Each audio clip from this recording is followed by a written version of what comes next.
Hello everyone, this is Ojasvi Marwari here from class 10th rows going to explain you active and passive voice. So let's start. The voice of a verb indicates whether its subject is the doer or the receiver of the action. Sumit repaired the car. The car was repaired by Sumit.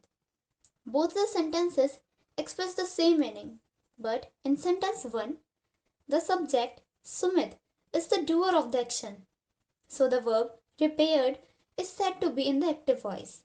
A verb is in the active voice when the subject is the doer of the action. A verb is in the active voice when the subject is the doer of the action. In sentence 2, the subject, the car, is the receiver of the action. So the verb was repaired is said to be in the passive voice. A verb is in the passive voice when the subject is the receiver of the action. A verb is in the passive voice when the subject is the receiver of the action.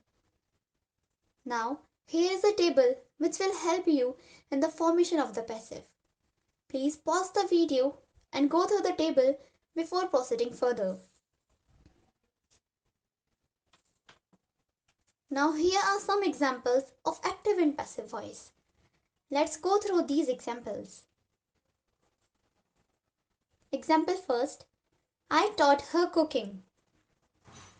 If a transitive verb has two objects, any of the two objects may become the subject in the passive.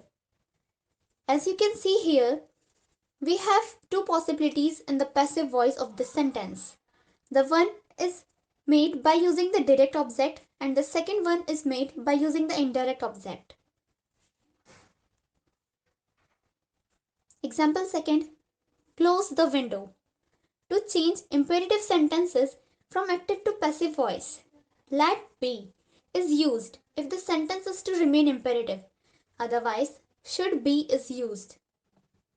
So the passive voice of the sentence will be let the window be closed.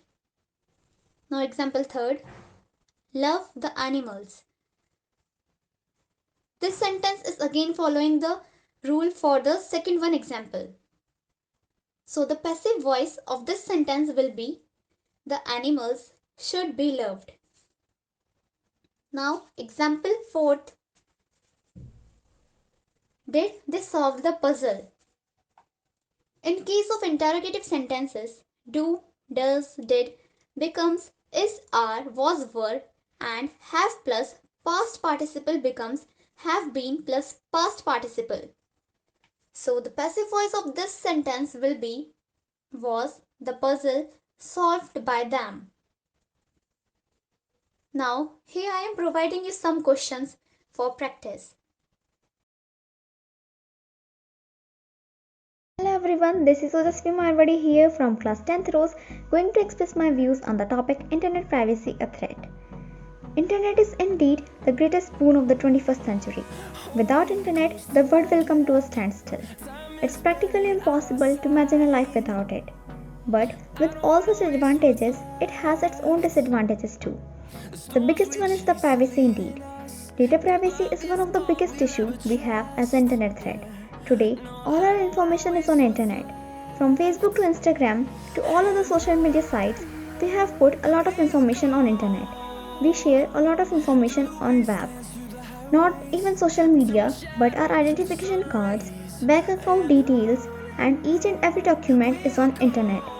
And how secure that information is, we don't know. Recently, we have heard of numerous threats to privacy, which includes WhatsApp and Facebook stealing people's personal information and using them for unethical purposes. How true that information is, we don't know and won't be able to find out. This is just one example out of thousands of online privacy breaches and frauds happening on a daily basis. The best we can do to prevent this happening to ourselves is to share as little personal information on social media as possible by not sharing our bank account related details anywhere on with anyone else. At last, it is up to us to keep ourselves safe from this threat. Be cautious, be safe. Thank you.